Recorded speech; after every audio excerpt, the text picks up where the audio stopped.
welcome to episode 4 of the 1/6 Pack. I am Trevor, that is Tom, that is TJ. That's our socials. It's probably over here because I do this wrong every time. Check us out on Instagram. All right, so let's get started with our show. We got a great guest tonight, so I want to get through the brews and news, but I don't want to, got to give it its due. So it's a light news week anyway. I have a feeling it'll be pretty quick. It's a light news week. Yeah, I was pushing some stuff here, so we'll see how long we talk about some of the stuff. I have a feeling some of it's going to be like, yeah, next. So TJ, why don't you start us out? What you got? Because I know you got something good. You got some Einstock Icelandic lager. Yeah. Ooh. Nice. Where is Einstock? Where is Einstock? Yeah, where's the brewery? I have no idea. It's in Iceland, I guess. Damn it, you do no research on your beers. Oh, my wife is in the background saying the North Coast. Oh, look at her. Your wife's prepared. When are you getting her on next week? It's on the North Coast. Nice. Very nice. Thank you. So it borders what country? I'm going to say Norway and wherever Ragnar Lothbrok is from. Gotcha. Cool. If you guys watch Vikings. Yeah. Yeah, I don't, but yeah, I know what you're talking about. I don't either. Yeah. I've seen the figure, so I know kind of who it is. All I know is that everybody wants one of the actresses from that to have been Captain Marvel. That's all I know. Oh, yes, the blonde. Oh, girl. yeah. Yeah. I see that more than anything. That's like the only time I ever hear Vikings be mentioned. Other than people saying it's a good show. I actually heard it was a great show. Yeah. All right, Tom, what you got? I have something that's very local to me. There's a brewery literally one town, maybe 5 minutes down the road in Inglewood, California. It is called Three Weavers, and I have their Southbounder, which is a coffee stout. Very nice. And I go there quite often. I go there with Eli because they, most breweries allow your animals with you. That's cool. And they have little treats for dogs and stuff like that too. So we go there and we have a couple beers, and I like all their stuff. And actually, one of my neighbors is, I think, either works there or works in their marketing department because they have a little Fiat that's been completely designed in the Three Weaver brewery thing. It's really cool, but it's like constant reminder that I should not be anywhere else but there. So I'm going to compliment you because you, as I have, and you'll see in a second, have picked a beer that, and maybe Eisenstock is too in Icelandic, I have no idea, but has something to do with clothing. It's weavers. I'm assuming that's weavers as in weaving yarn or weaving fabrics, or is it just their name's Weaver? You know what's funny? Go with it. Yeah, we'll go with it. We'll go with that. I like it. It's nice. What is yours then? That also goes with. So I am trying to pick theme beers every time we do this. If you've noticed, maybe you haven't. Maybe it's not even worth doing. But this is Exhibit A Brewing Company. They're in Colorado. I don't know where exactly. I'm going to say the North Coast. The North Coast of Colorado. That's right. I'm going to say, North Coast. So this is a Kolsch. It is Goody Two Shoes. Ah. Play very well into what we're going to talk to our guest about later in a big way. So it's pretty tasty. I like a Kolsch. Sip break. Light. It's good. Got a bit of a bite to it, but little underlying fruit, but not too bad. I have a question for you based on your comment about trying to theme things. I need to now find out how the Trader Joe's beer themed into our first episode. Damn it, I got to go back and look. I don't know. What the hell was it? What was the Trader Joe's? I swear. I can't remember which one it was because I know we talked about it being Trader Joe's and the fact that Trader Joe's has their own brand for everything. But it was the name of it. It did tie in. I'm pretty sure it did. But I won't put you on the spot. We can move on. We'll go back. All right. That's the brews. The brews are done. We're going to do some news, and then we're going to talk about 1/6 clothing. We've got a special guest who's actually making 1/6 clothing. He's got a really cool Kickstarter starting up pretty soon. We're going to talk about that. And then we're going to talk about clothing and like kind of the evolution of 1/6 clothing. And we're going to talk about clothing that we really like, some of the best stuff out there, from customs to stock clothing. So we're going to go into that. Let's get through the news so we can get our guest on here. Like Tom said, slow-ish week, but big one. And I'm going to take full credit for this because I totally called this on our last episode, and I'm going to call a Babe Ruth and say that Obi-Wan is coming. The episode 1 Obi-Wan is going to be coming. I think you're premature on that, man. I really do. Think so. We haven't gotten the episode 3 one yet, and you're already calling episode 1. No, it's coming. Okay. I really do. Hand. Well, no, that and Bestman Hand. Bestman Hand's going to drop like any day now. Right. But if I agree with that. I have a feeling we're going to see a lot more of the classic Star Wars stuff. But I think if we're going back to the prequels, I think that we have a better chance of seeing like a Mace Windu or a General Grievous before we see Obi from the first movie. Okay. That's my prediction. TJ, do you have a prediction? I don't have a prediction. I just have a wish. Like, I want that Padawan Obi with that sweet, sweet haircut.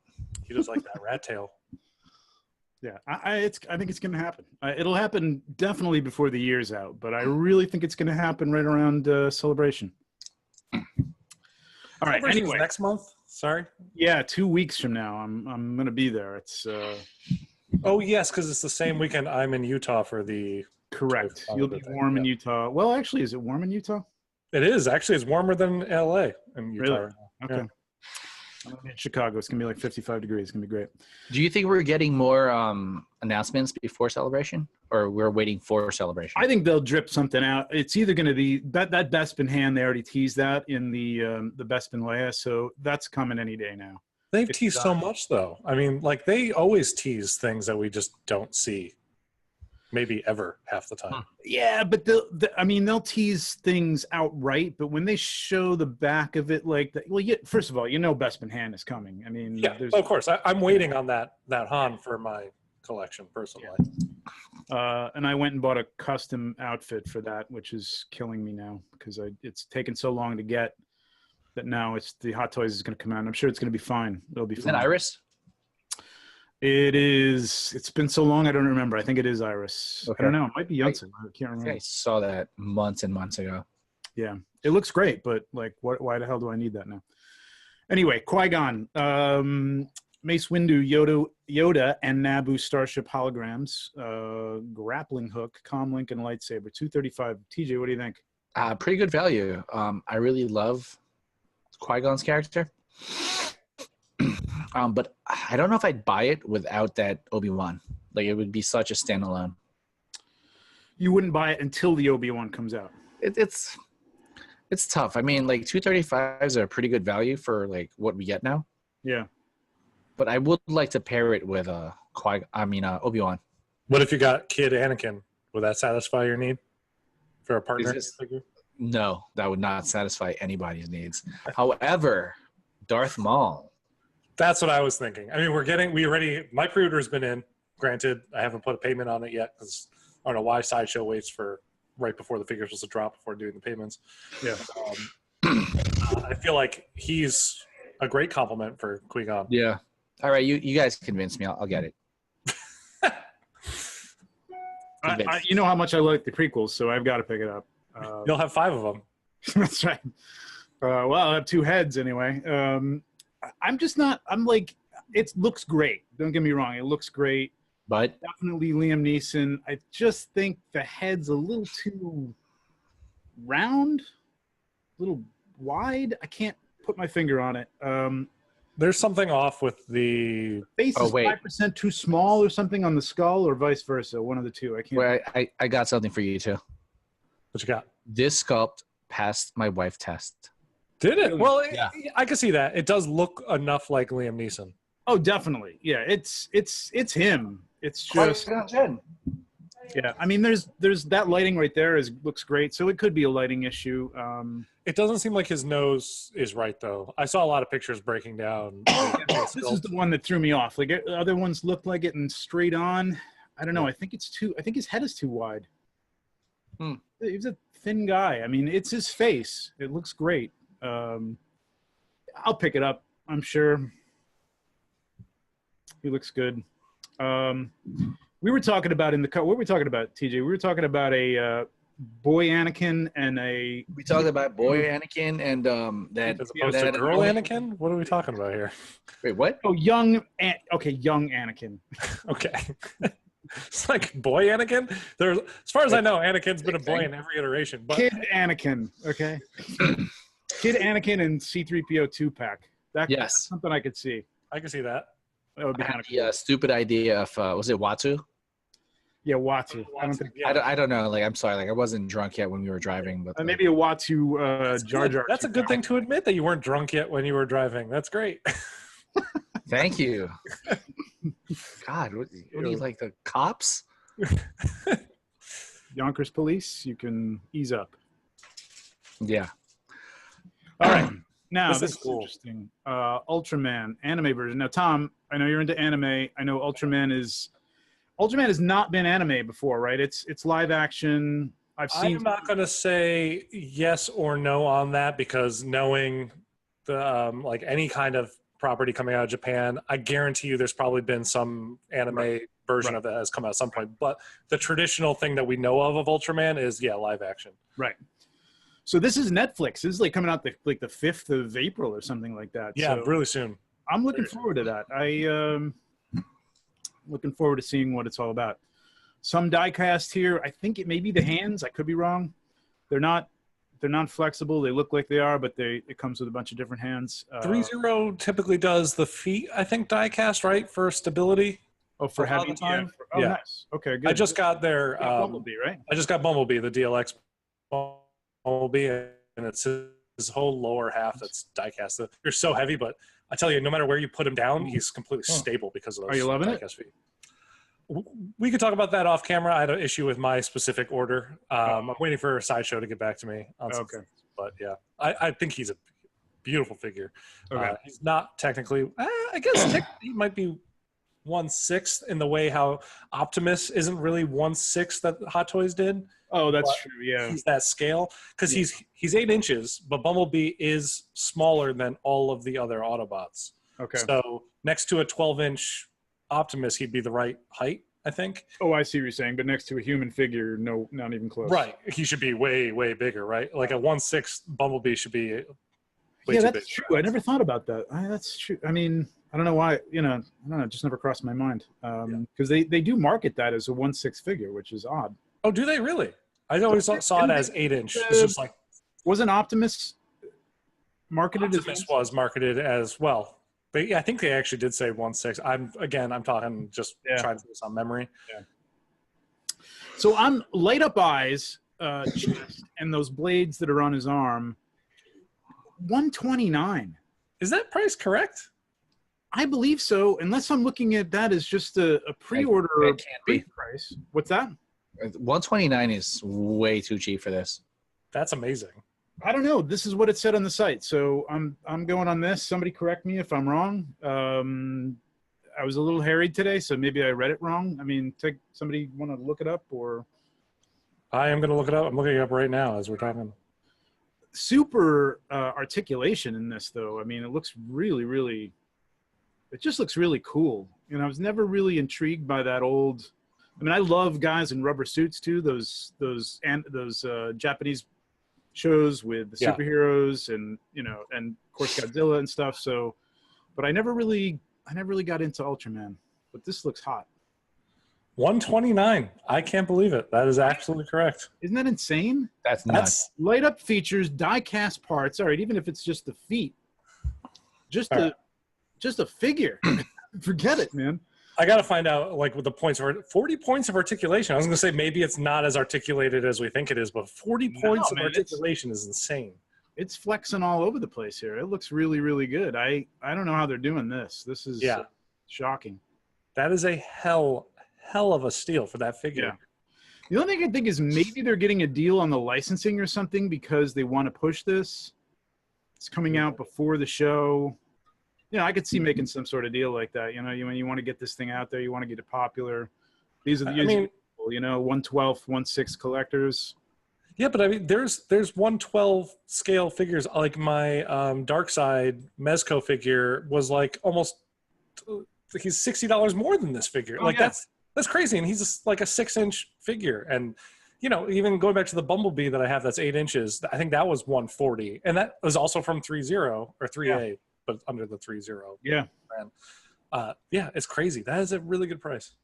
It's dark magic. Yep.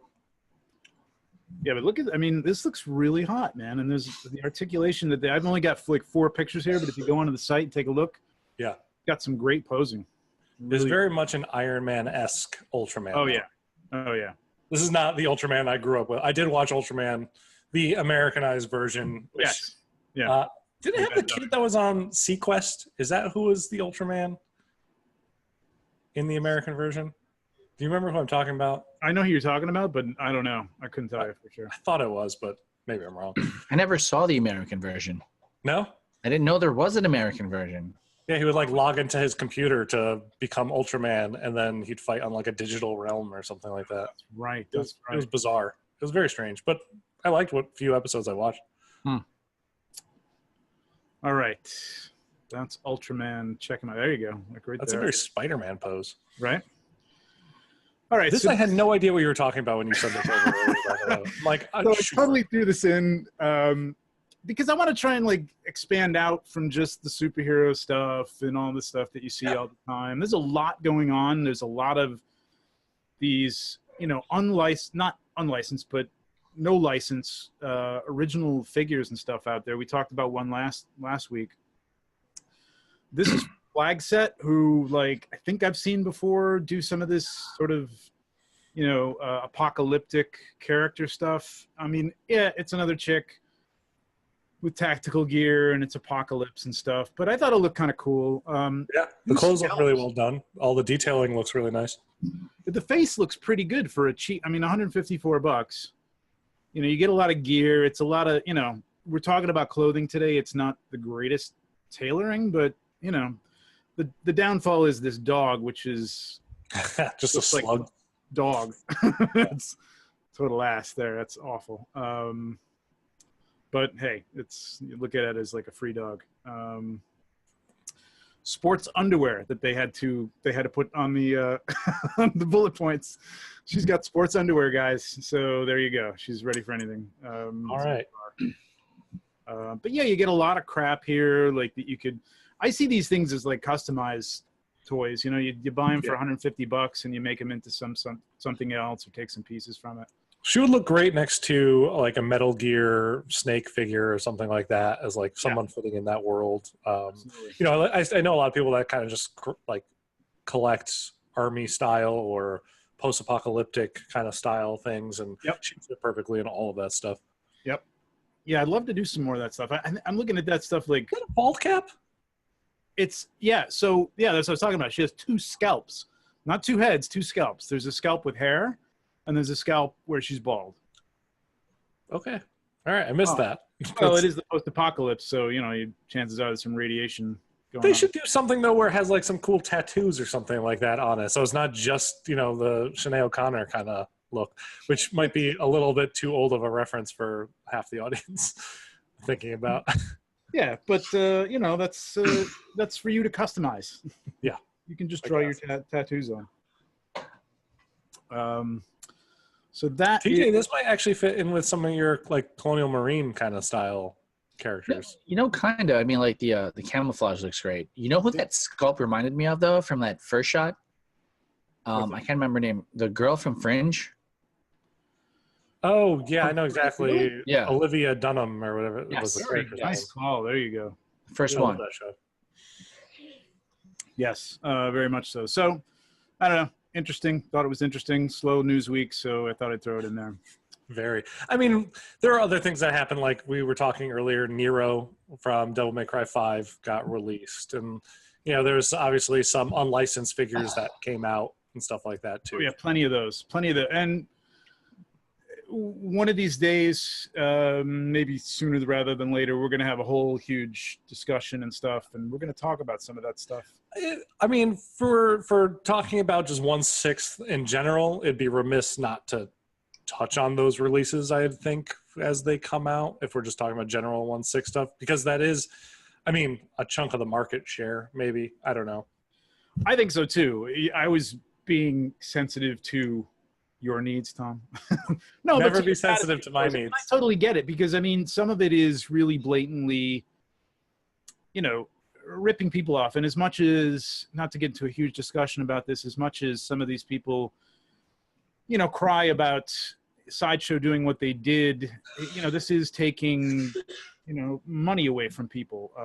Yeah, they're big corporations for the most part, and they make a lot of money, but they paid a lot of money. So yeah, it's also, if I were in a movie and no one signed my license deal, and all of a sudden I saw a figure coming out with my face on it, I would be upset. Well, we'll save that entire discussion for another time. But would you be upset though? Would you be upset? Yeah. Okay. I think if if I were, let's say, the actress who plays Mantis, who hasn't been approached yet from Hot Toys or something like that, knowing that they have the license for Guardians of the Galaxy, knowing that there's already a line in kind of production, and then all of a sudden the next day kind of seeing someone's making money off of my face, and I get no cut of that, being that's me, I'd be upset. I question how much they see of that. It's a very niche thing to be. I think that really talks to their personal lawyers and whatnot, and what they kind of work out for them, right? Yeah, I think a lot of these people, if they see it at all, it's like it pops up on Instagram and you go, what the fuck is that? That's me. I don't remember signing off on that. But then you have people like Keanu Reeves, will visit the Hot Toys studio and actually look at the figures, play with the figures. Like, we saw him with his John Wick figure. Oh yeah. Like a week after they showed the prototype for that. That was amazing. Oh yeah. Yeah, and then there was Norman Reedus from Walking Dead, who was reposting customs of himself before his actual figure was out, before they even announced it. So some people are just like, hey man, that's cool. Yeah, I think Norman Reedus is very much that kind of guy, though. Who's just money am I making from this license of my face? Maybe it's a nice check every month, but I don't know. Who knows? All right, moving on. We are going to bring in our guest. And our guest tonight is Chris Pinn. Chris is a clothing designer and the owner of Haute Hero. And I'm going to ask him how to pronounce that because I believe it's Haute and not hot. I don't know. Tom, anybody? I think it was the second way you said it. Hot. Hot? I thought it was the first. What's up, Chris? Hey. Hey, Chris. It's Haute. Haute. Haute? Haute? It's Haute Hero? That's what I thought. I thought it was changed an entire worldview for me in my head. Like, I've never known how to say that word. I always said Haute. I may be butchering it a bit. It's French, right? So we're all not French. Yeah, we're all French. Can you move a little closer? Your audio is a little bit. There we go. Yeah. A little low. There we go. All right. So welcome, man. I'm glad to have you on. I was just at Chris's in that studio right there. Chris just had a piece on German television, Galileo, I think it was called, right? German TV show. And they'll go in and they'll talk about different sorts of artists. I'm not comparing you to this, but I know they had a guy. They showed us a sample of it that would carve things out of like fruit or tomatoes or things like that. It was really awesome. It was really cool. That's very niche. Very extremely niche. And I'm like, how do you like avocados? Like, how do you preserve that? I guess you can give it to somebody and then it just falls apart. I guess. Can you cover it in resin, perhaps? I mean, we don't need to go deep into this world, but anyway. Chris was featured on there. His work, which you're going to see in a second here, is awesome, and it was fun, and I appreciate you asking me to come on and be your customer. So let's take a look at some of Chris's work. So Chris, tell us a little bit about how you started this whole, how did Haute Hero start? So Haute Hero started when I was trying to launch a clothing line. Actually, like a full-scale clothing line? Yeah, full-scale clothing line. So my background is a menswear designer, and I had left the Converse company, sneaker company. I was a menswear designer there, and I'd left to start my own clothing line back in like 2014. And but the clothing business, even for a designer like myself, is pretty rough, right? Like everyone can. If you print a T-shirt, you can have a clothing line, basically. Yeah, right. Yeah. So I was just like frustrated, for about like 3 to 6 months, thinking like, what can I do that's going to be different? And then I just I happened to have some extra fabric around, and so I made this miniature, like a miniature pair of pants. And at that time, I didn't know anything about scale. So I just cut it to whatever size, and as long as it was smaller than what I would do. And I showed some friends of mine, some designers and stuff, and then they just had a blast. And they said, no, that's what you should be doing. You should be making like small clothes. I said, nah, you gotta be out of your mind. Like, who the hell buys this shit? You know, like, you know, yeah, exactly. Yeah. Us. So yeah, and then I just started like doing research, and I'm guessing just like most collectors or however people stumble into this hobby, it's like, whoa, wait a second, you're telling me that, you know, people actually collect this stuff? Like, this is real. Yeah. And so I decided, so after I showed, they were like, you know, they kind of were like, no, you should do this. So I went in, and then I made like a couple of prototypes, and I posted them online. And then I started to kind of make my way into the community. So did you, at that point, know you were going to do 1/6 scale? Or you figured out the scale, and that's what you were going to go after? Or you just throwing things out? And because the first time I came across Chris was on SideshowCollectors.com, and he actually has done some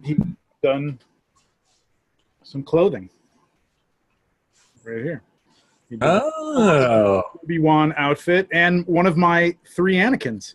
He did the outfit for it. Is it probably 5 the best Anakins? of the 3 Yeah, Anakin. yeah, 3M. By far the best in clothing of the 3 Anakins, for sure. So that's how I came across Chris. And then I started following him on Facebook, and I was like, whoa, what is this stuff? This was the stuff that you were really doing behind the scenes, and you were just like trying to break in. And was that like a way to break in, or just a little way to make some money to do the clothing sets? You weren't a collector, right? You didn't. No, I wasn't. And the way I started to figure out the scale was doing a lot of research, as I'm sure everyone has done. It's like, if you just kind of scrape the surface, right, you go, wait a minute, there's like these bodies and this form, the scales, the sizes, right? So I just bought a new body form. And then I started to realize like 1/6 was like a format that I could work with. Mm-hmm. So as opposed to, let's say, 1/12, which is really small. Yeah. And as someone like me who's a clothing designer, I wouldn't be able to get the detail that I'd want out of it. Right. And the bigger scale would just be too large, too similar in my eyes to like a regular clothing. Right. So I bought a new body form. I bought the Hot Toys. The first one I bought was Hot Toys TTM 21. I think it's the smaller one, very slim fit. Yeah. And so then I built some prototypes. I built like a bomber jacket, some pants, a trench jacket. Really, actually more geared towards the fashion side, just because I hadn't fully gone into the science fiction and the comic books yet. Like, I have always been a comic book fan, and I grew up on Jim Lee X-Men. Okay. But I didn't know, like, you know, to the layman person, you wouldn't really understand. And then once I started building for it, I started to really like the format. Like, that 1/6 was just really the right size to get the kind of stitching I wanted out of it. Yeah.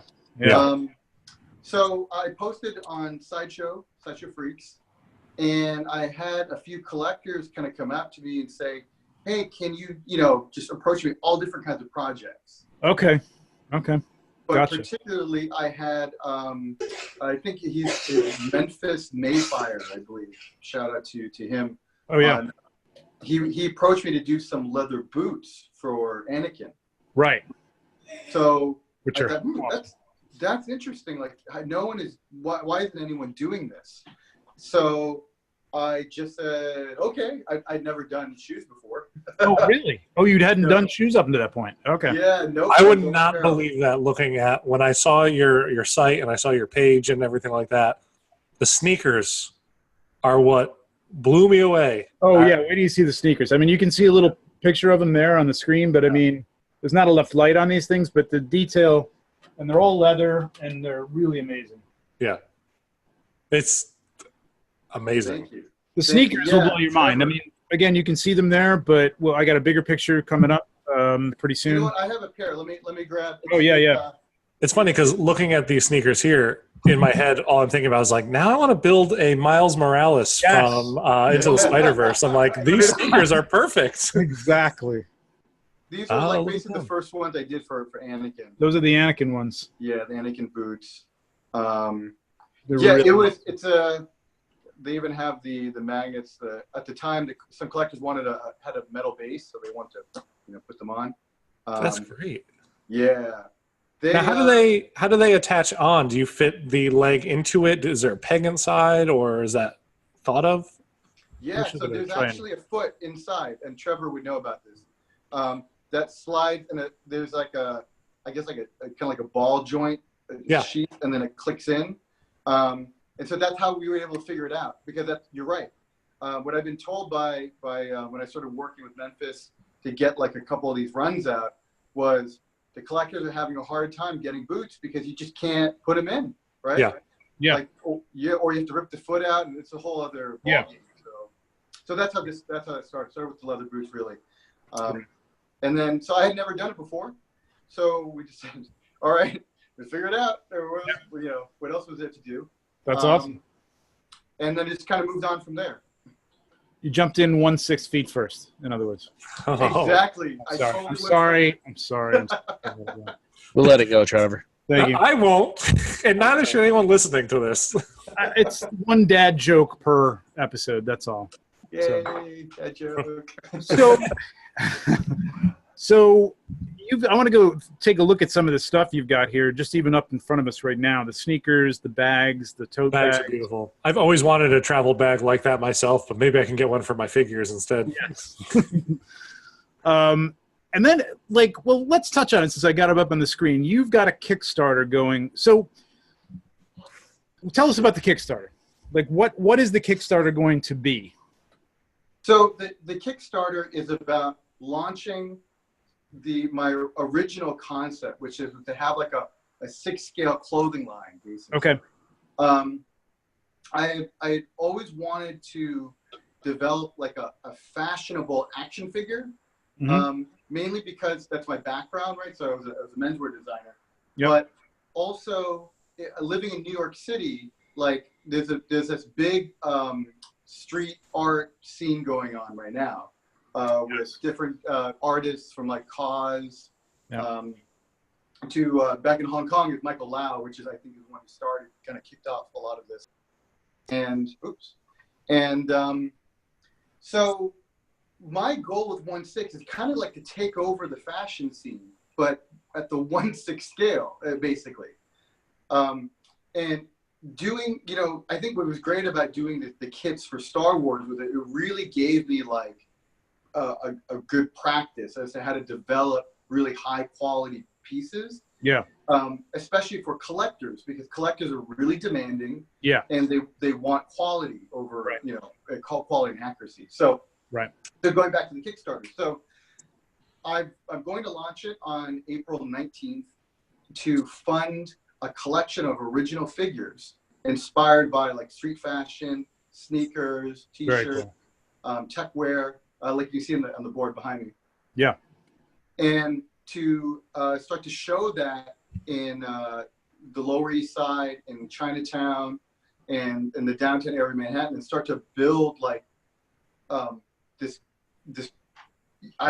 combination of like fashion and collector toys. Yeah. And that was my goal in the beginning, and that's what I think I can really do down there. When you told me about this, I was like, it hit me. My first thought was like, okay, where's this going to go? And then my second thought is like, this could explode. You know what I mean? Like, I think it's a different market from like, what we're doing, but at the same time, like, really what do you think, Tom?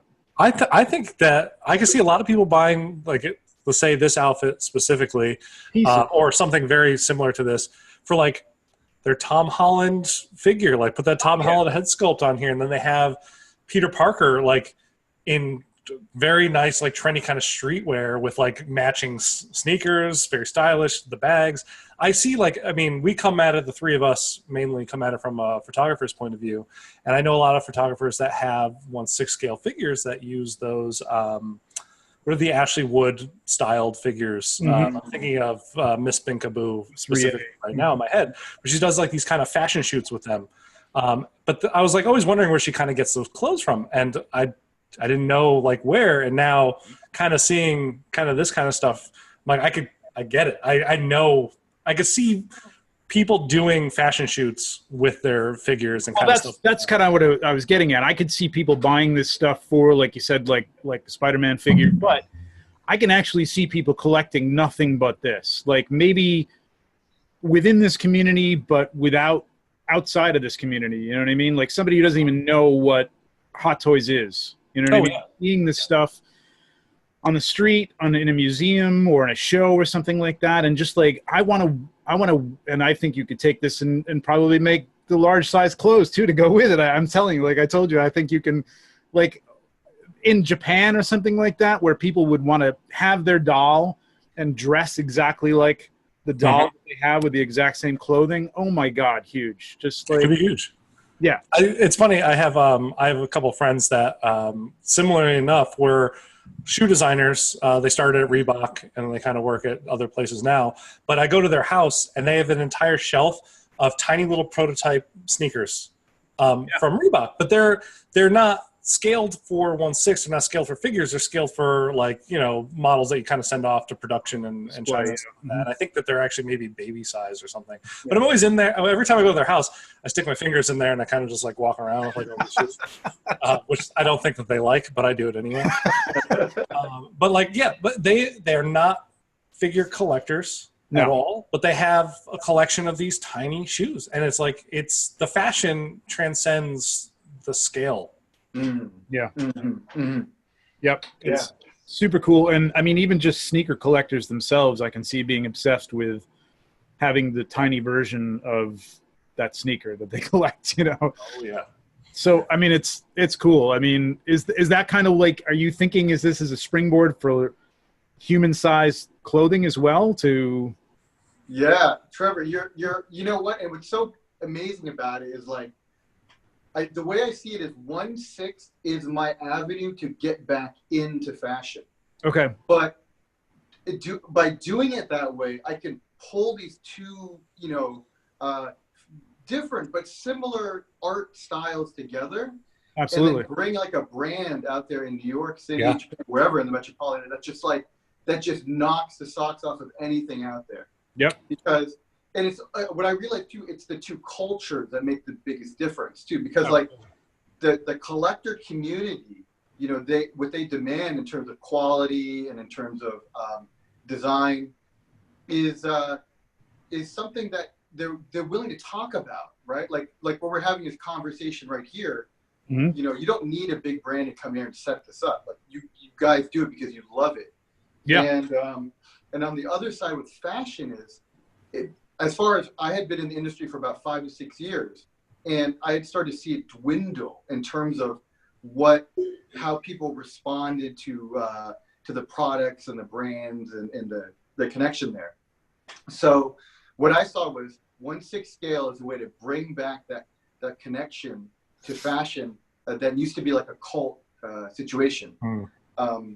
And the only person I believe I could do it would be me, just because I have the two sides kind of understood in a certain way.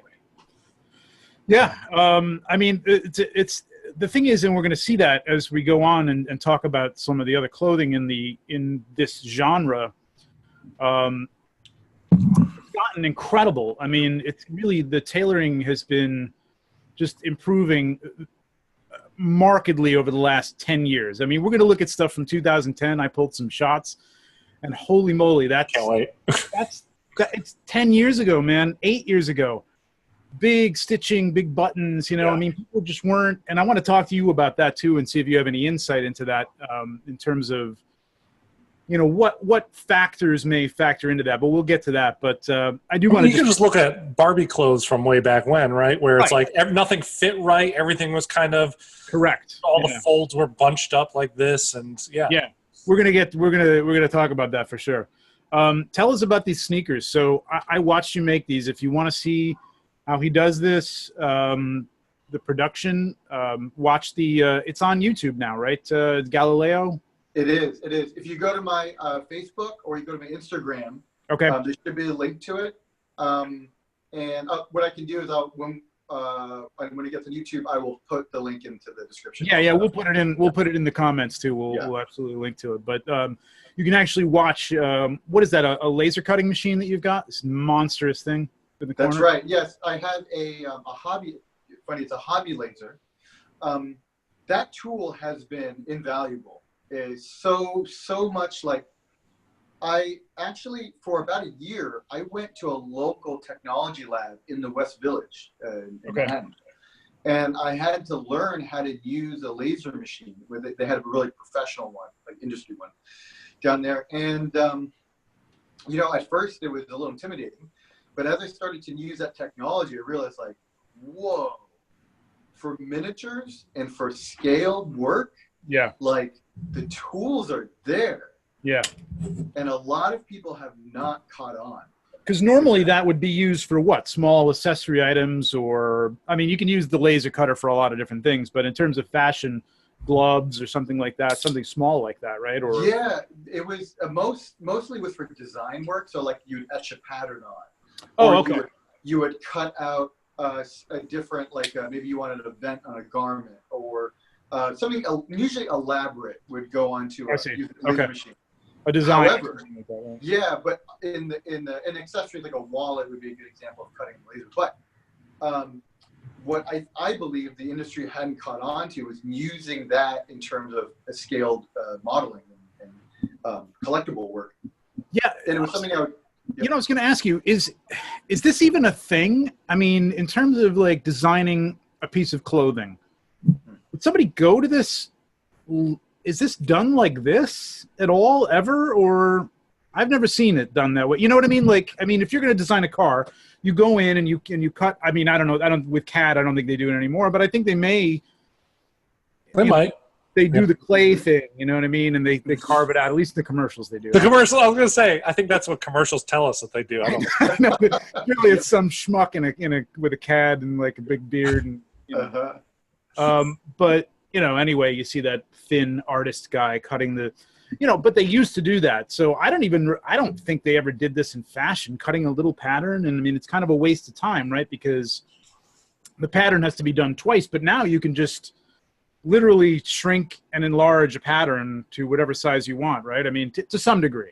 Yeah, to some degree. And well, here's what I have to say about the fashion industry, as far as I have been in it, was like, they're very slow to actually adopt engineering techniques. Really?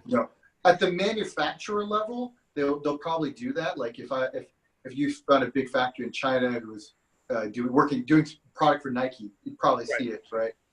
But for the majority of brands that they make garments for, they continue to stick with like the same production method, which is like, we mark the pattern. I'm going to get a little nerdy, but basically they cut, big, huge stacks of fabric and they send it off.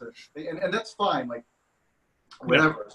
But what I found as a designer was it was very limiting, because I would design something for the brand when I was designing, let's say bottoms, I was doing pants and cargo pants, let's say. And I would have a design and I'd, present it to the production team and to the manufacturer, and they'd be like, no, we can't do this. No, we can't do that. And because they have a very specific way they manufacture products. Right. Sure. Yeah. So, but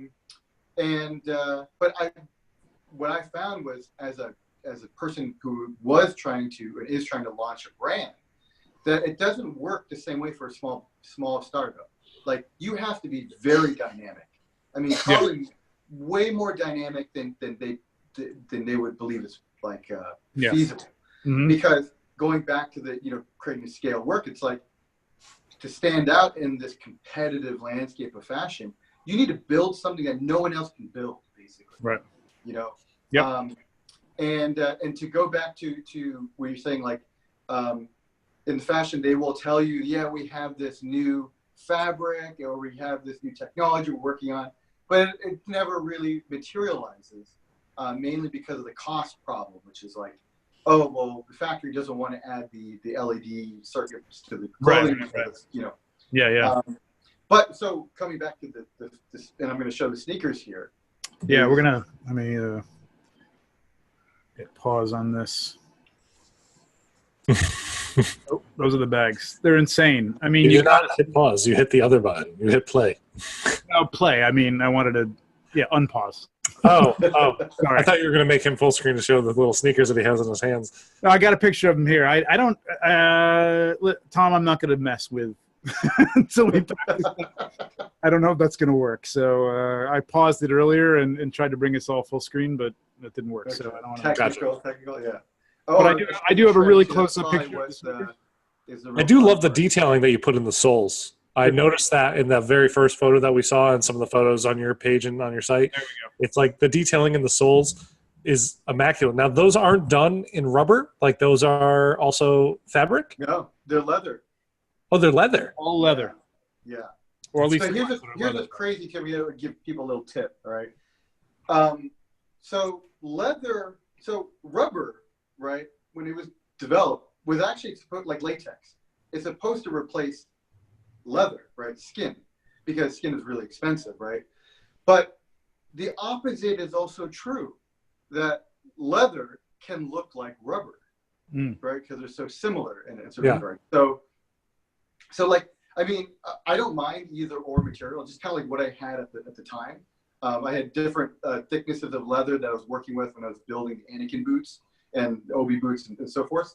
But yeah, just being, creative and adapting to what I had, it was like, oh, okay, I can laser etch leather and it can look like the sole of a shoe. Yeah. And so that's why I went with that. Yeah, you gotta watch the video. We'll put it a link in, and you'll see it. The laser etching it. I mean, Chris has to design all that stuff, but it just goes in and it looks amazing. And then seeing it broken down and then put together like this, I mean, these are amazing. I mean, look at the detail in that. I mean, it's really, once we go into the next section and you start seeing things from like the early 2000s, and you're going to be like, wow. I don't see 6-scale shoes that look this detailed, where you get like the little venting in the top, like in the front and everything like that, to like let your feet breathe. Like, I never thought about letting my 1/6 scale figures feet breathe, but it's crazy to kind of see it, because they sorry. They get sweaty when they're out there posing. They're out there posing like. Yeah, really. Yeah. You don't want to break down that leather. Yeah. Well, that was an interesting thing too. Was like going back to the Anakin boots, was people were like, we want a real leather boot. Like, that was kind of the problem I had to solve. They had the older ones, like you were saying, made 5-6 years ago, they were made out of plastic, right? Yeah. And then when some collectors showed me some other pieces that were made of like vinyl leather, like not real leather. And I think certain collectors, at least that were coming to me, were like, no, we don't want the vinyl or the pleather. We want it real. Yeah. Mm-hmm. And thus kind of began the journey into like understanding how to work that material. Yeah. That's cool. Yeah. I mean, even the one that came out from Hot Toys, they're just plastic molded, soft plastic molded boots. Yeah. And they just don't have the feel, you know what I mean? It's like, this is the type of people, there's people who are going to be happy with that stuff, and then there's going to be people who want, and you've dealt with them, we're going to like nitpick over every piece of everything. But when you're reproducing a Nike shoe, it's the same thing. So you're going to be dealing with that in a different level and a different type of audience. But well, it's funny because I was watching a video where Gabriel Luna, the actor who played Ghost Rider in Agents of S.H.I.E.L.D., had the Agents of S.H.I.E.L.D. Ghost Rider figure, who was wearing a pair of Converse sneakers. Oh, right. And he was telling you how he wears his Converse sneakers. You got to put the tongue over the jeans and stuff like that. And I'm like, these things are plastic. They're not going to they don't hold that way. It's not, they don't act like real shoes. It's funny because with a pair like these where they're actually they're made of the same kind of material and whatnot. Mm-hmm. You get that. Yep. What about you, TJ? Do you have any questions? No, you know what, this is kind of the first time I've encountered all of this as far as your site. And I think I started following you a couple days ago. Dude, I'm in. Whatever you're doing, you got my support, man. That's cool, man. He lays back and then he hits you with a zinger eventually. He will. Yeah. But and I understand Hot Toys for doing what they do, right? They have to produce a whole number of units, and they have to do that scale, and what I do, it's really hard. When I was first developing, it was very difficult. So I think you're right. It's just a different. What I have to explain to people is it's just a different thing, Yeah. There are people who are into speakers, right? They just buy some Bose headphones and put them on. Right. And then there are people who buy custom-made kits that are meant for a special theater. Garden, yeah. The thing I noticed as I was thinking more about this show, and I was just going through.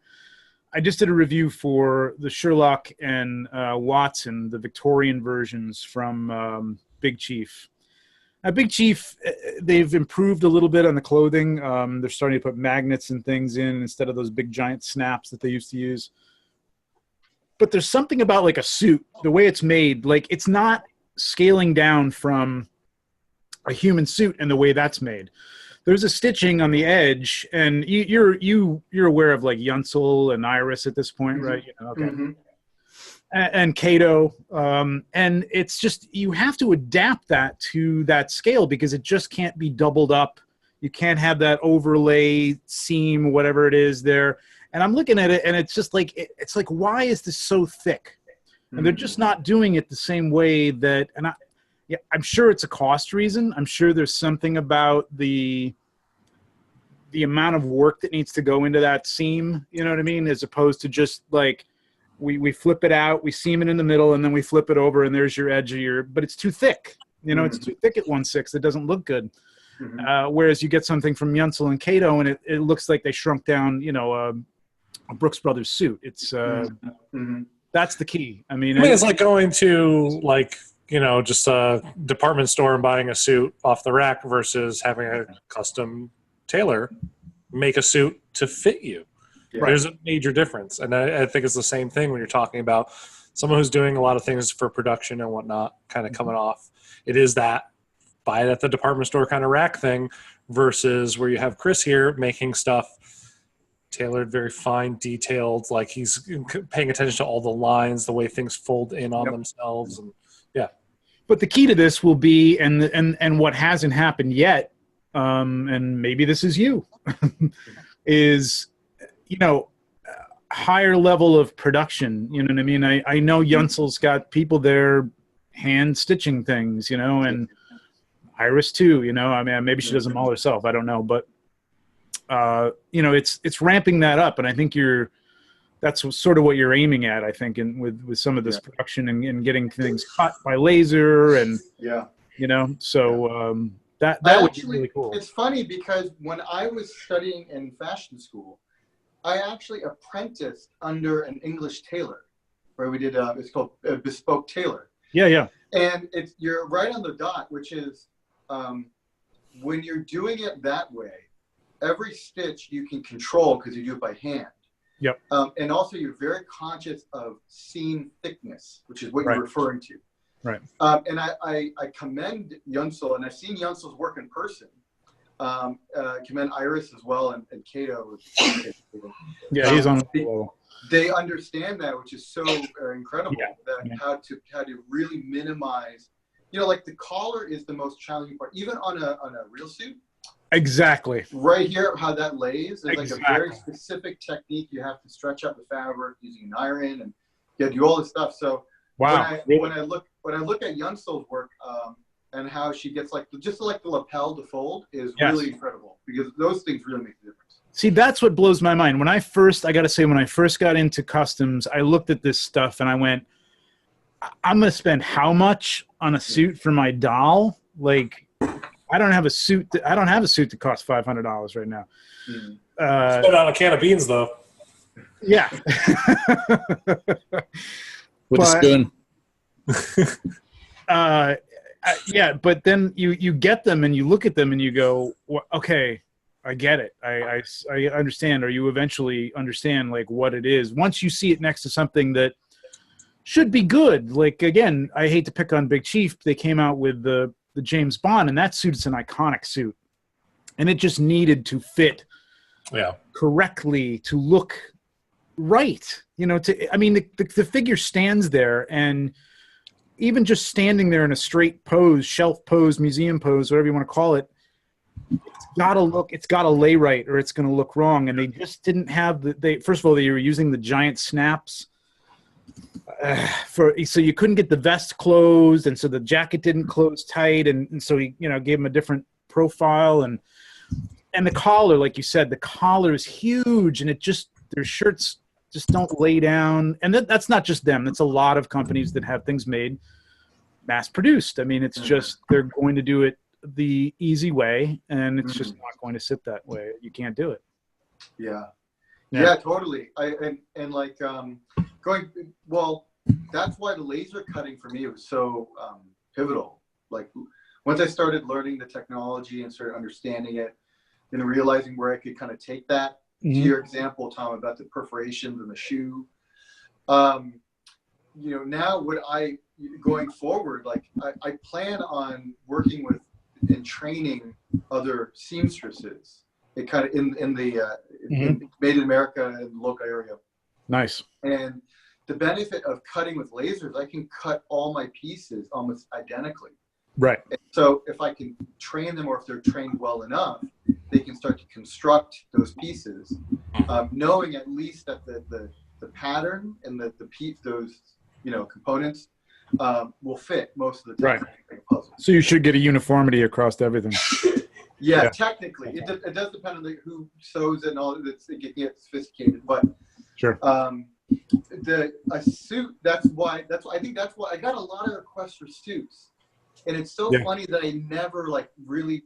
I kept getting caught up in other projects, but that's why I made the trench coat on my figure. You can probably see that one. It's like there's a way I had to laser cut it to make sure that those seams, they were micro thin. Yeah. And then they had to be top stitched a certain way so they fold.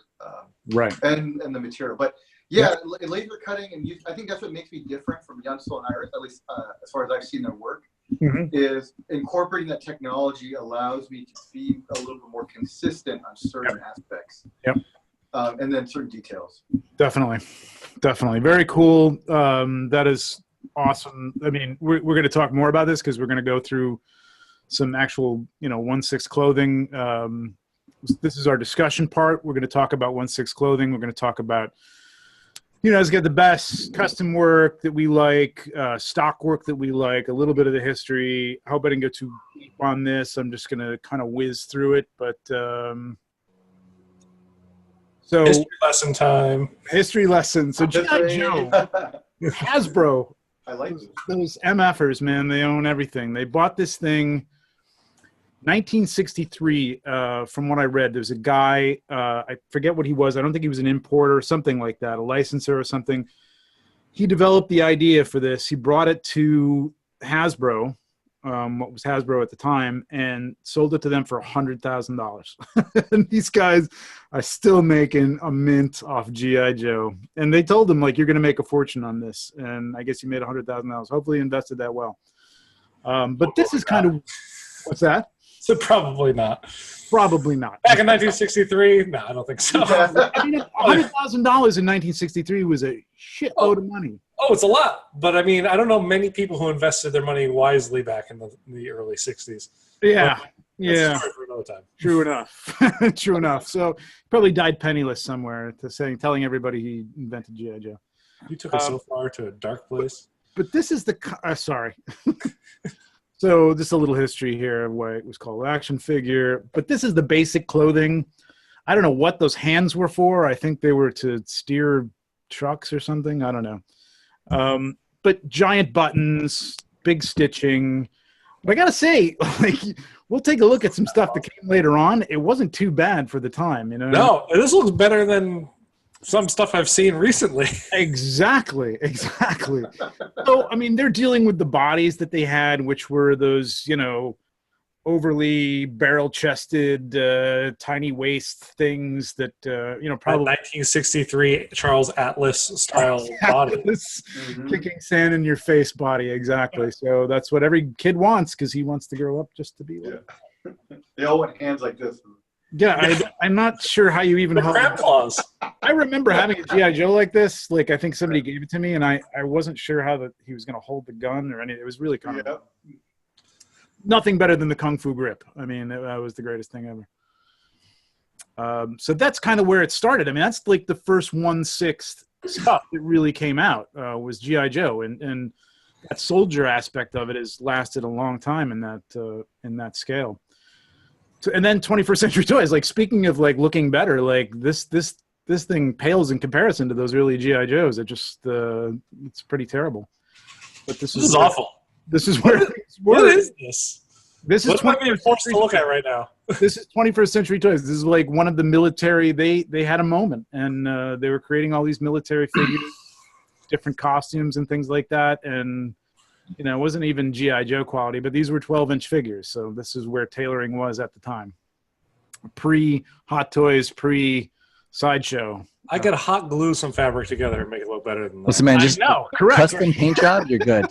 Yeah, just a little. All you need is a little bit of paint, right, TJ? Weathering, custom paint, you're good. Yeah, it's good to go. The sculpt's good. It's just the paint. It's the paint that's off. The sculpt is great. The sculpt is great. So okay, so let's take a look at something a little from a company you might know called Hot Toys and their famous type figure. Does anybody know who this is? It's Nikki Six. What? Wait. Nikki Six. Nikki Six? Yes. No. Yes. Anybody know who it is? What? It looks like it's supposed to be Neo to me. Yeah. But if it's 97, then it's not possible, right? Because Matrix came out 99. Correct. Yeah. You're right. I'll give you the close-up. Maybe this will help. Oh my God, is that Tom Cruise? Oh yeah, I think it is Tom Cruise. Well, now you can obviously see that it's Tom Cruise. Clearly. I had no idea this was their first figure. I thought it was something else. Okay. It's Tom Cruise from Mission Impossible, Ethan Hawke. Or it's Keanu Reeves doing his best Kim Jong-un impression. I'm not sure. Yeah. I mean, you take that head off and you put it on like a new like Keanu head sculpt, and it does look like it's from The Matrix. Which Totally. It's like a 1997 version of The Matrix. Yeah. But this is the stitching. This is Hot Toys. This is about where Big Chief is now. So you know. Come on now. Let's not be mean. No, that's true. No, it's. A couple of years ago, maybe. Whenever the 10th Doctor came out, I don't know. Okay. It's the only big chief I have. That's so right. sorry, Trevor. I had a question. So yeah, did Sideshow and Hot Toys, did they come out around the same time? Sideshow was doing military figures again, like that 12-inch thing was like a big thing. So they were doing Civil War. They were doing a lot of Vietnam and stuff and World War II era figures.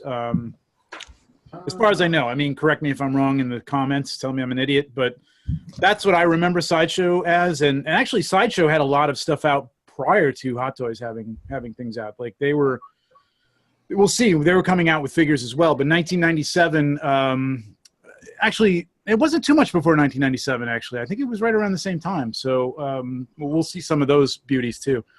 But this is the bulky. This is the collar that you're talking about. I mean, maybe you're talking though 22 years ago. This ain't that bad for 22 years ago. Yeah.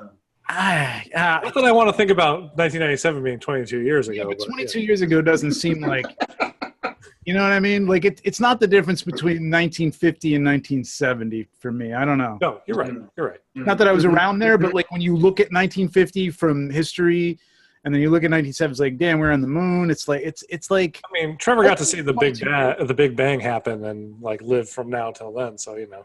Yeah. Well, I've seen a lot more change in your lifetime than we have. I have indeed. Stories. Wow, Tom. I know, right? Right for the gut. All right, so that was the first on one. Clothing, right? Okay, yes. Right. Here's Sideshow. This is circa 2004, I believe. So better. I mean, the stitching's getting better. The collar's laying a little closer to the neck, but still like out here somewhere. What year did you say this was? 2004, I believe. Wow. Yeah. It's a decent looking suit for back then. It is. It is actually one of the better examples I saw of stuff that was from that era. Must have put a lot of effort into this one. Now, not joking aside, this actually does look a lot more like my Big Chief Doctor. I was joking earlier about yeah, but I mean, no. I mean, they really have. There's certain aspects that of their clothes, like they just can't seem to get the shirt collars, and that's something with a lot of companies. Maybe not Hot Toys at this point, but they have a problem with keeping those flat and keeping those. I don't know why they don't just put points in them like they actually do with a real shirt, but whatever. So yeah, even for me, collars, they can be pretty. I think they're tough because when you turn them inside out, there's still that seam allowance in there. Yeah. And then the points get bulky. I mean, what I've had to do is like smash them with a hammer, take a piece of cloth and go bang. Yeah. Really? And just try to do whatever you can to splatter. Yeah. I mean, I've ironed these things. I took the James Bond figure apart, and it wasn't easy. And I ironed every aspect of that, the lapels, just to try to get everything flat. And I got it as flat as I could. It looks pretty good, but it's just not. You put it next to a Yunsel suit or something like that, and you're like, yeah, it's those seams. It's the way they've sewn those seams. It's never going to be that flat. You got any suited figures, TJ? You what? Suited figures? Suited? Yeah, with suits. No. No, nothing? Okay. No.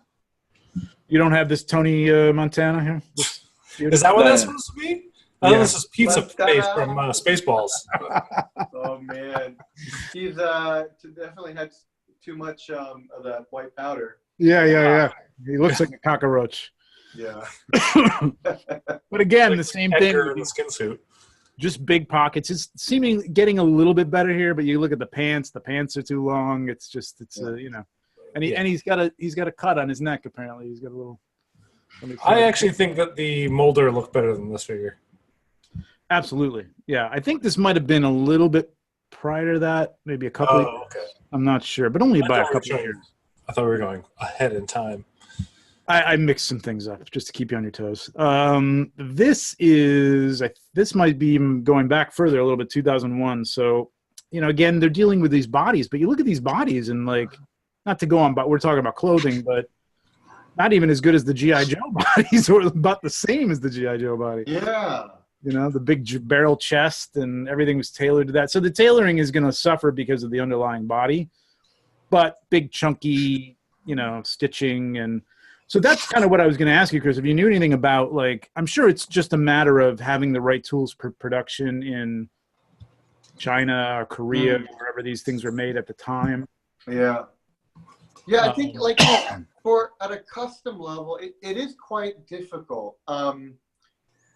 But one thing, the things that I do is when I always corner off at a corner, I always trim that corner and make almost like a V. It might be hard to explain, but basically it's you want to remove as much fabric as possible that's not necessary to the garment, right? Right. So whenever you're if you look at that pocket in Indiana Jones, to finish that correctly, they have to fold the leather or whatever the material is back, right? Yeah.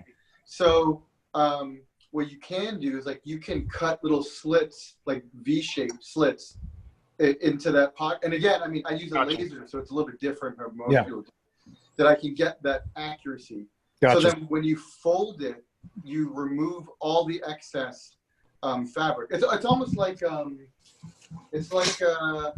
have you ever tried to wrap a baseball with a piece of paper or a cloth? Right. You want to cut almost V's in it so that when it wraps, it's a little, gotcha. Yeah.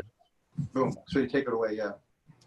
So this is Mayfex. Believe it or not, I think this is like 2004 as well. I mean, Did you say this is Mayfex? This is Mayfex. I didn't know they made. No, I'm sorry, not Mayfex. Medicom. Medicom. Okay. Right. Oh, okay. So Medicom's in the picture. Medicom made, yeah, that might know that they did the 6-scale. And then I think I've got a Sideshow version of Indie here. Oh, yeah, there we go. Yeah, which again, we're getting better here. It's getting better. Yeah. This looks pretty good. Again, you know, some of the stitching is big, and that's like, I guess, you know, they just didn't want to put that kind of money into making this stuff better at the time. I mean, it was fine. I mean, this was probably a fantastic piece back in the day, you know. And then I thought I'd throw this in just because I went back in the Wayback Machine and went to Sideshow. It was a lot of fun. Highly recommend it. Extra salty or The extra salty Arlie Emery figure who actually swears. I guess saltier than the regular version. But take a look at the price, $40. And like as I was going through, and I do remember this, I wasn't on here at the time, but just soon after that, it was like $80 for most of these figures. $40. So I mean, you're getting paid for there. You know what I mean? early internet though. Look at this page. Isn't it great? Isn't it great? That looks so cool. I know. I like that page for some reason. I like Dude, it. you gotta go to Wayback. You gotta go to the Wayback Machine online and take a look. Oh, I do sometimes. Oh, it's so much fun, man. Take a look at this stuff.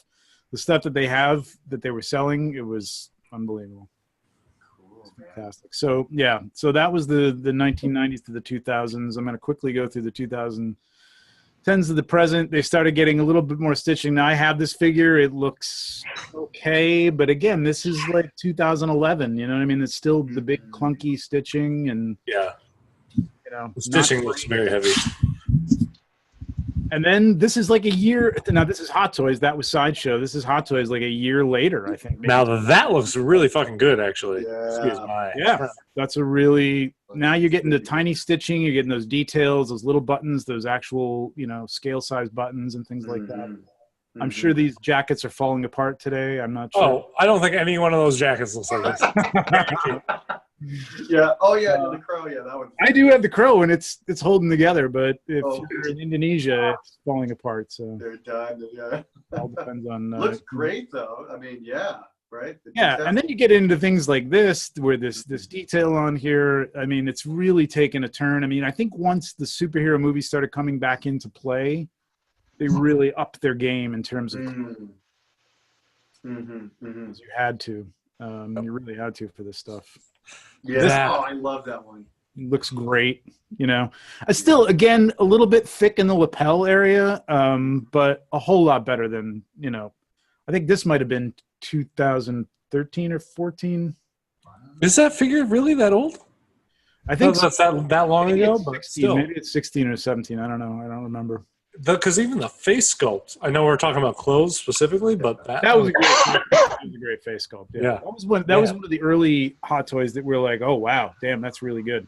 Yeah, and then they kind of Had a lot of crap around it. yeah, exactly. They floundered for a little bit and then came back to this.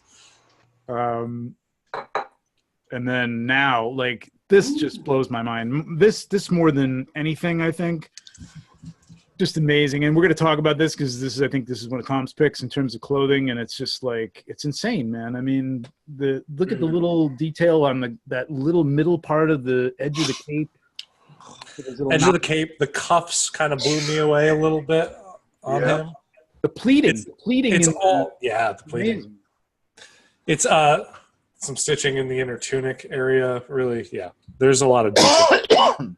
Yeah, I mean, they've come. I mean, this is 10 years. We're talking about 10 years from that Greedo that I had at the beginning to this. Yeah. That's insane. And then some really nice shot that somebody did. Yeah. Mass. Who did You know, that? I wonder though if it also has to do something with the license. You know, like I wonder if Oh. Marvel like tells Hot Toys like, look, if you're gonna do this figure, it can't. You know, it needs to look like Oh, absolutely. a game. And so then they all started to step it up, right? They had to- Absolutely. And you're going to charge $260 for it. So, yeah.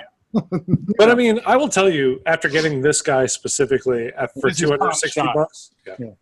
I took this. That's why it's some asshole's picture. But level of not only detail and different fabrics and whatnot that they kind of put into it, but all of those little shapes and stuff that you might see, like the little U shapes and everything, they're all subtly raised, like stitching areas and everything like that. Like everything has a tactile feel as well as like it just looks like it's nicely. On his pants there, the leather seam that goes around, and then the half zipper area, and then the little hook there that has to go underneath that seam. It's all those little things put together that made it one of my favorite. Like looking at this figure, every time I look at it, he gets closer and closer to outpacing Doctor Strange as my number one figure, just because of the details in his suit. I mean, they have the money, they have the means. I mean, they own the best. I say own. They own because they have the means to produce so much, the best tailoring in China. So I mean, they can afford to do this stuff, but it's really incredible for a mass-produced figure to have this kind of detail. And again, if you really now you're going to get granular. Like I was saying, Chris, earlier, like they're coming out with a Han Solo from Bespin, Hot Toys is, and I'm sure the clothing's going to look great. And you put it on the shelf, and it's going to hey, that looks perfect. Do you have the Sideshow one originally, Trevor? No, I didn't get. I don't have any of those. I need to know somebody who has the original, so when that one comes out, we can see a side by side, because I need to see that side by side. Okay. There's a store near me that still has it on the shelf. I'll see if I can but I'm getting there was a run for a Yunsel version of that outfit, and I got in on that, and I know it's going to be. That's the thing. It's I'm going to look at the details, and it's going to be better. But I got to tell you, I got a Negan from Walking Dead from Yunsel, and I got 3 zeros, and I got to say 3-0 has done a pretty decent job with clothing for the Walking Dead and for the Game of Thrones for the most part. Some mistakes here and there, well, but I got rid of it because I'm the 3-0 one looks great. Good. Yeah, it looks really good. Yeah, so the production is stepping up, and I'm not really. I'm assuming just technology is getting better and it's getting cheaper and it's easier to do. But I would love to see what this process is for some. Well, I have to say, Trevor, I think one of the reasons why I've kind of moved away from doing all the superhero costumes and the Marvel, is because one, they have gotten better. I've noticed that on certain things probably not. Certain companies, certain licenses, Yeah, like the Star-Lord stuff looks great. I've had people approach me to do Negan before the 3-0 came out. Okay. And I turned it down because I was like, you know what, man? I think they're going to do it really well. Yeah. And custom-wise, it's probably not. For me, I think what it is I think it's because they have the license. They can get all the information and way ahead. All the source material, All the source material. They probably even get the actual costume. Oh, absolutely, The Holy Grail of it, because you get to see everything. And patterns, I'm sure, They typically get a lot of that stuff a year in advance, and a lot of that stuff changes over the course of time. But it's usually, from Marvel specifically, it's photographs that they still have giant watermarks on and stuff like that. I have a couple of friends that work in the display industry. What they get, they lament to me a lot by the time that those things come out. They're like, they changed so much, but we get this stuff a year ago, and so and the sculpts as well. I mean, I'm sure because of CGI, they have 3D sculpts of it. They have 3D models of everybody's head. So right. So when you think about it, from a custom level, I had to really consider is it worth going? If they're going to be able to produce a very similar high quality product, right? Right. So, and then I think what they're doing is great, and also, you really have to consider all those with those D rings, he's got on and the character and the little eyelets and stuff. I love that stuff. Yeah. And the fact that they can pull that off, man, looks great. Yeah.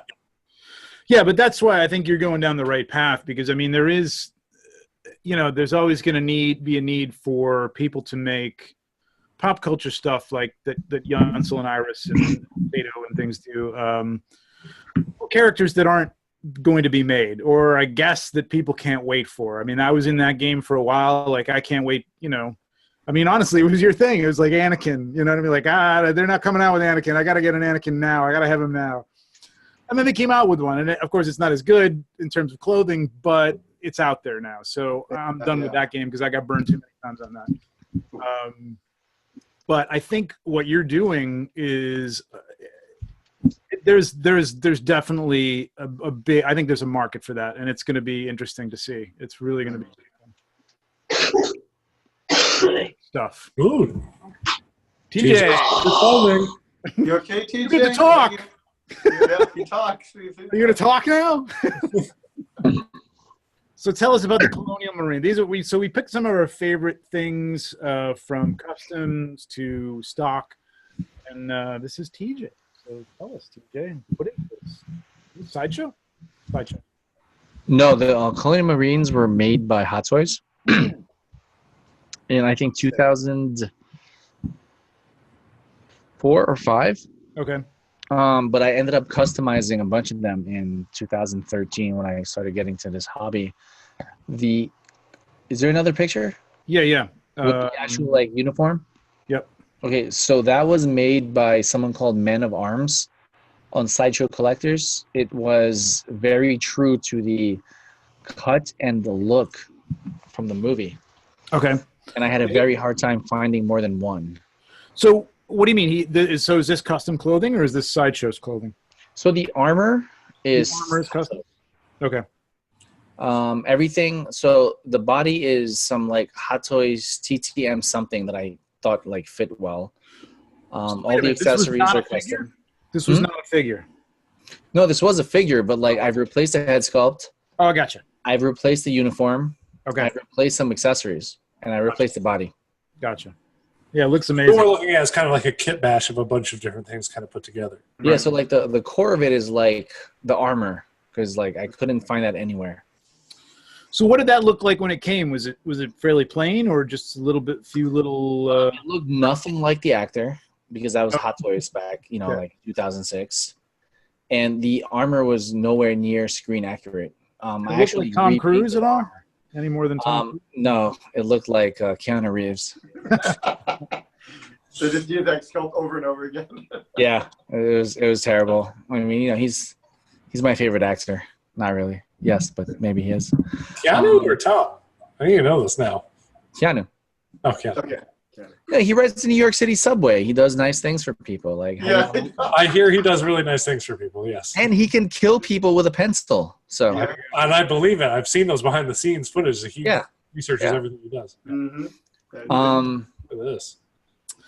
So yeah, I was looking at this. I had not seen this up. I mean, you've taken pictures of this, and I've looked at them, but I've not zoomed in and really looked at them in terms of the clothing. And this is really nice. I had a love-hate with Gee Whiz, but this is good, man. This is a really good job. Like, what's your love-hate with Gee Whiz? No, I've seen that they've done. I always thought he did a really good job with superhero stuff, like spandex and some regular people clothing. But again, there was some certain things that I saw that was a little heavy in terms of the stitching. But this looks great. I mean, he did a really good job on this, I gotta say. When I got that outfit was actually tailored for the muscular body. Oh, really? But I ended up getting the using the Han Solo body. Mm-hmm. So it's a little baggy. If you look at other pictures. Yeah, the jackets are always a little baggy. The only one that's ever been good is the one that Inigo has now. There was like 50 of them made, and it was really tight. Looked like it was like who made it? Been in the rain. You know what I'm talking about? No, who made it? I can't think of the name of it. I think it was like a couple of brothers or partners.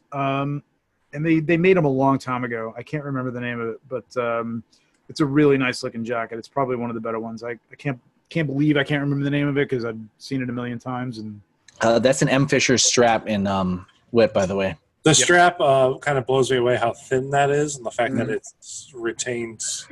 Living in the climate I live in, it would not look like that right now, but it looks immaculate. Yeah. That's M. Fisher. I don't know how he does these whips either. Those blow my mind too. So M.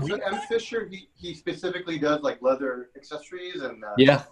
He specifically does Indiana Jones leather accessories. I mean, he's that specific. Pretty much does nothing else but Indiana And Jones. it's by movie. Wow. Yeah. Yeah. Does the whip change that much between yeah. the movie? Oh yeah. I've only ever bought Raiders of the Lost Ark. I could not tell you. The bag strap, he's got different bag straps. There's a different tone, there's a different color, there's a different type of leather that he uses on the bag strap. I would never have known.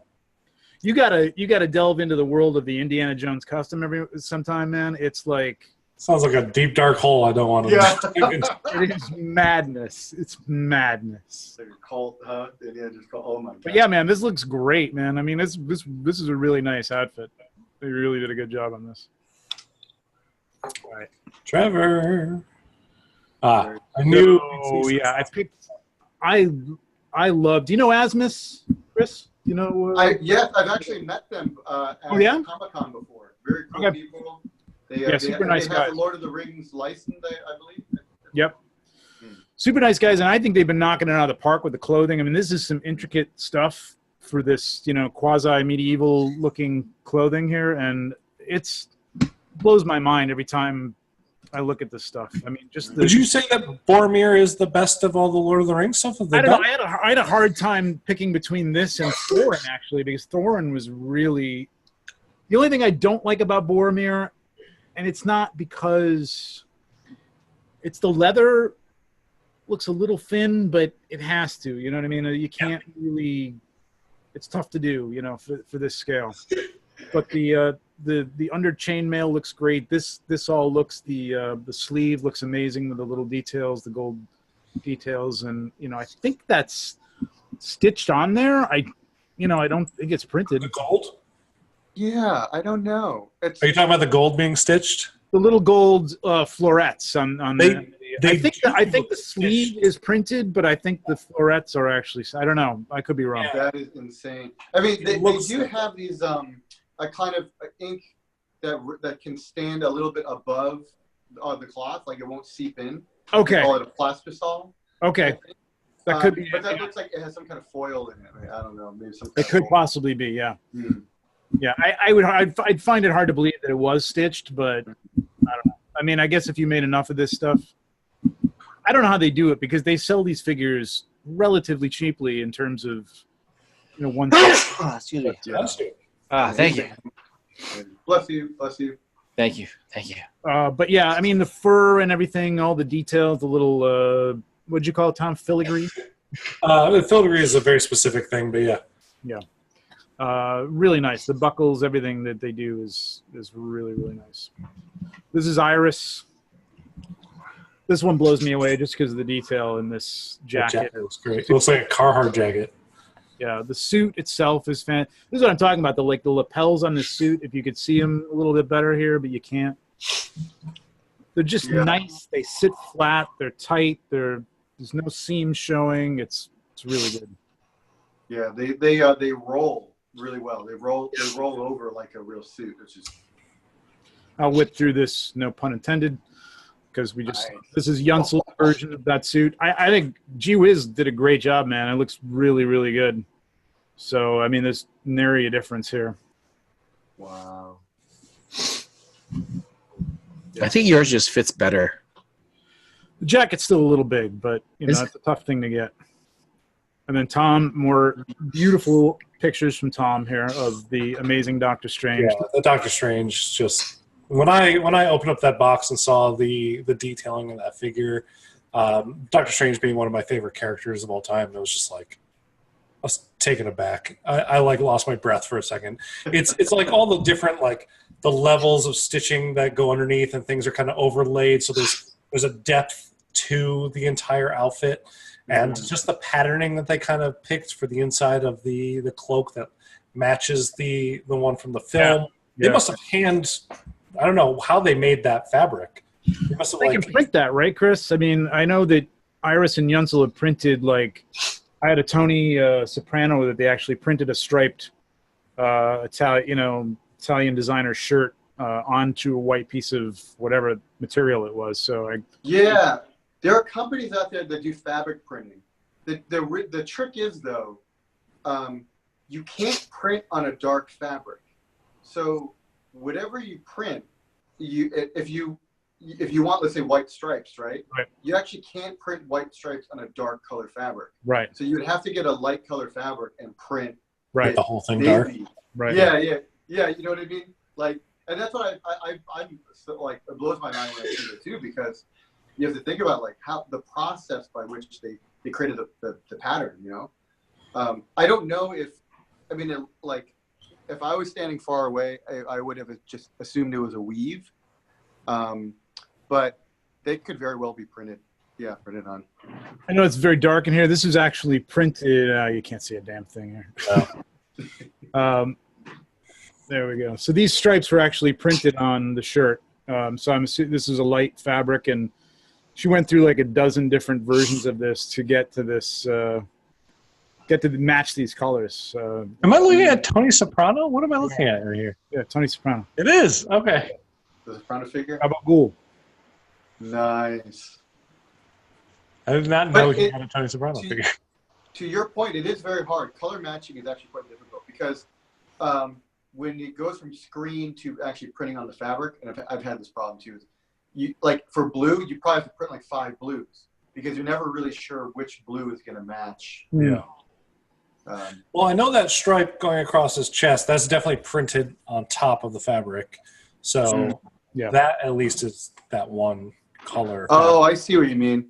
Yeah, that might be screen printed. Yeah, it looks like it definitely looks like it's screen printed, but the outside of the cape, the cloak itself looks like there might be a little bit more detail actually stitched in. Wow. And I have no pictures, unfortunately, of the back of the cape, but if you know the cloak from the films and whatnot, you'll know that there's like a lot of ornate stitching in the actual cloak itself, and they actually pulled that off on the figure as well too, which the cloak itself is a character, which is kind of crazy that they pay that much attention to it in the figure.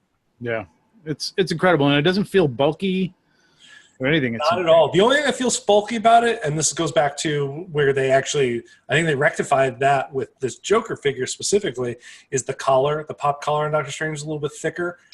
Definitely a little bit thicker than the film would have you believe. But Joker, I'm glad that every time we were talking about suits earlier, this suit fits him like a glove. Like there is a waist. Did you ever get this off? Did you ever take this jacket off or anything like that? It's stitched to the side of the yellow shirt. Oh, so it's fitted that way. Okay. So you couldn't take it off even if you wanted to. I mean, you can cut it, but then it wouldn't fit as well. Oh, wow. Okay. Wow, interesting. I like that construction. That's cool. Yeah. Yeah, it's crazy. I mean, look at this full shot of this. I mean, really nicely tailored. So wait, so Tom, so the yellow shirt and the jacket are one piece? No, they're two separate pieces. They just stitched the jacket, the bottom part of the jacket, so it always stays that close to his body, to the yellow shirt. The yellow shirt, though, is exactly as it looks like. That lighter color is another stitch that kind of goes down. It's all 3-dimensional. It doesn't come through. Snaps on the shirt that you could take the shirt off and take the jacket off, or no? I think the snaps are unsnappable. I've never tried it. I don't. You know me. I don't. Yeah, I know. Figures in that way a lot. Yeah, I know. But I think there's I think here you can kind of see that there's probably 10 buttons going down the front. I think there's like 4 actual that snap, so you could open it up if you wanted to. Yeah. Yeah, and the bow tie looks great. There's leather pads on the bottom of the elbows. There's leather pads on the shoulders. Yeah. The knee, I will say the knee one looks a little bulky, but I think it's supposed to. Yeah. He's got leather shoulders too. Yeah, leather elbows, leather shoulders. Really nicely done. This guy, when I bought this guy mainly because, well, first off, I always loved this Joker, specifically any kind of Joker that Mark Hamill ever did for any of the Batman series. But I bought him because I got a discount code from Sideshow, and when he came in, he blew me away to the point where I'm like, if I had seen him first and had him in hand first, I would have paid more than full price for him. Yeah. Gladly, because the detailing of the suit just killed me. Yeah, it's really it's a beautiful figure. Yeah. And the other thing is like things like this with the buttons and like you were saying, Chris, with the D rings and things like that. That's all stuff that they can either, you know, if it's probably likely plastic, they can print now. Like you used to have to go out and get the same little doll buttons, even in like you know 10 years ago. That like here's what's available to you. You know what I mean? Yeah. And you got to find something that makes an approximation to the button on this suit. And now you can just go, hey, there it is. Let's recreate that in 3D and print those out. And not only do they do that, but I'm pretty positive that he comes with the extra buttons. So if anything were to happen to those, I have extra of those buttons to put on. That's amazing. Yep. Yeah, that's why China, they're so good at making this stuff, is because they have like the resources to get these things. They're so abundant, you know. Yeah. Compared to like us, you know, we don't really manufacture much anymore. So, but the printing and different techniques you can use, like for buttons, I can use a laser cutter. So like if I had like a 16-inch thick, you know, plexiglass or some kind of plastic material, I could probably cut it that way. But oh yeah, you just do it with the laser cutter. I tried with the 3D printer, and it depends. Like you can do it 3D printing too. It just there's different levels. Yeah. And I have to outsource that stuff. Okay. So I've been experimenting with trying to use the laser to cut, just try to get the look of it. Cool. Anyway. This looks gorgeous. I mean, this is out of the ones you picked. I mean, Doctor Strange is insane, but this looks really, really nice too. And this is an older one of their figures. Yeah. No, I know. This is I don't even know what year Ezio came out, but he was a while ago. But the layering, I don't know if it kind of comes through in the shot, but the divots that you kind of see on his shoulder, that is a layer of fabric underneath more, so there's a depth to it. And all of the kind of stitching kind of going down, there's a depth, and the inside has a beautiful pattern to it. And what we will see, and I think if you have the next shot, Trevor, I'm sure you do, there's a filigree stitched onto the bottom of his shirt. That's actually like I don't think I have that. Oh, you didn't have? No. I don't know why I didn't. I don't think I have. I think that's it. I just did a close up of this one, but I missed it. But no, he surprised me. Like, I mean, he didn't surprise me because I know Hot Toys kind of goes above and beyond with like a lot of their stuff. But what year is this? You know, I'd have to Google it. But he was before I started collecting Hot Toys, I think. I want to say 2011 or 12. Oh wow, really? Yeah. Wow. Yeah, that for that period of time, that's really, really nice. Yeah. Look at that. Very nice. So, Chris, before we wrap this up, so the Kickstarter, just to go back to that, do you want to go into detail as to what it is people are going to do, or are you still working that out, or? Yeah. Well, I can talk through some of that. So so we plan on launching the Kickstarter on April 19th. Okay. And the purpose of the Kickstarter is to raise funds so that I can put on an exhibition in the city, New York City specifically. And then I've created a line of accessories and then like iconic sneakers as rewards for that. So I know, like, of course, people like would want to donate or something or try to raise funds for that, but I wanted to create kind of like an inaugural collection to start it off. Cool. So what you see in the images of the accessories there is it's all original design bags. So it starts with like a basic tote bag. Okay. And then it comes with a Haute Hero like screen printed shopping bag comes with it. And it's in 2 colors.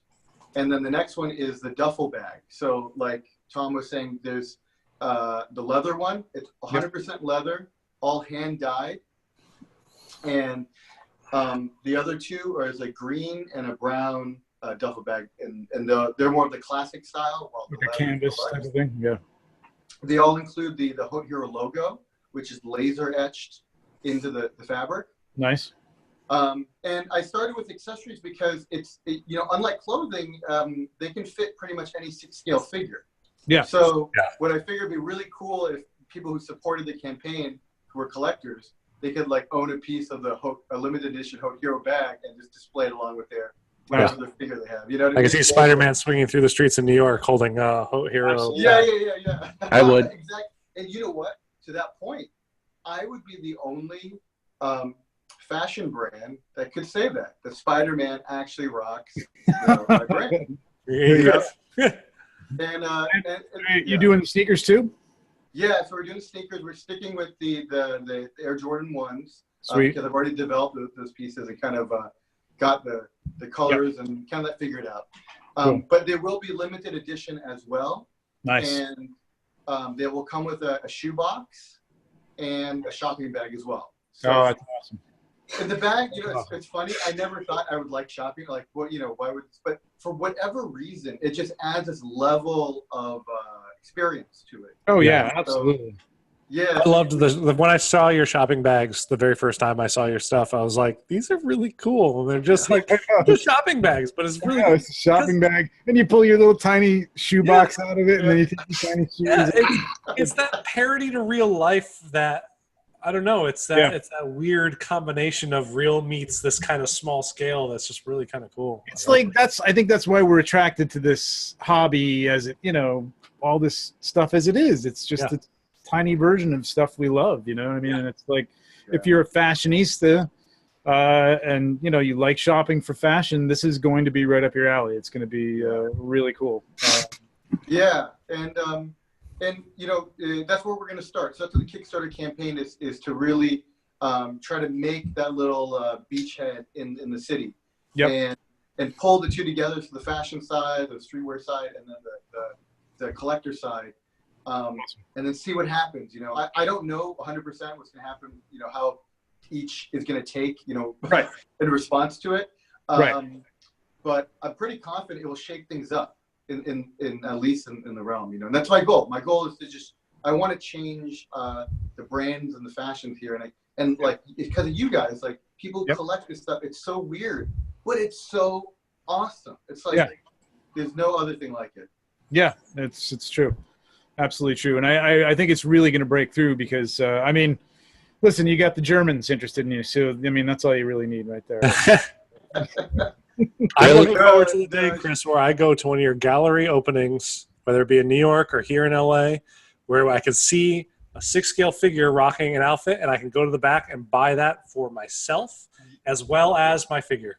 Yep, you're on point, man. That is the ultimate goal. So one day you'll see it. You'll see it, in Soho, a shop where like these 6-scale figures will be displayed in the window, and you go in, and then you just see like, scenes and sets like made up out of it. But then you also get like clothing on the mannequins, and I just think it would create such an experience that people will actually have fun with it again. Absolutely. Absolutely. I'm going to put my hat in the ring for a fashion shoot too, because I really want to do that, as we talked about. That's great. So thanks, Chris. I really appreciate you being on. This was really good talk, man. This was really a lot of fun. Learned a lot. So check out Chris's Kickstarter on April 19th. We'll have the link below for you. Check him out at Haute Hero _hero on Instagram and Facebook. And, if you like the show, subscribe, leave a comment, like. Wait, I got a question for Chris before he leaves. Go ahead. TJ speaks. He speaks. So, I know. Everybody's going to get you. It's been a long day, man. Like, I started drinking when I got home. It's a really long day. So I think Tom would be into this, but are you going to make any more Star Wars boots? Because we really hate our Kylo Ren boots. Oh, yes. What, man? It's hard. And I live in New York, so I could come to your house. Yeah, we'll it's like a threat. That sounds more like a threat. I'll bring beer. I'll bring beer. You know what? You send me an email. I would love to see the boots in person, actually, because I don't, I don't have a lot of hot toy figures, so I don't know the craftsmanship that they put into it. But it's something always on my mind, man. Like, footwear is really fun. I would love to do something to like bash these kind of two things together, so it interests what I do as well as Star Wars collectors and stuff. I've got an idea for you. I think we talked about it briefly, but we got to do that. Yeah, definitely. Okay. All right, I'm man. down. And also, you guys, your photographs are amazing. Thanks, man. Thank you. Man. I'm assuming all right, TJ, you shoot, right? You shoot. Oh, yeah. Yes. Capes and Yes. rifles. Awesome. I was the guy with 40 followers that followed you the other day. You did what? Oh, you were one of the. I was making a terrible Yeah, joke. he's making a bad joke upon himself. TJ is an amazing on a photographer. Wednesday night. That was a really bad joke. That's fine. That's when I'm on Just had a bad Instagram, day. Wednesday night. All right. Thanks, guys. Thanks Thank for you. watching. Subscribe, leave a comment. Check us all out on Instagram. And we'll see you hopefully in a week or so.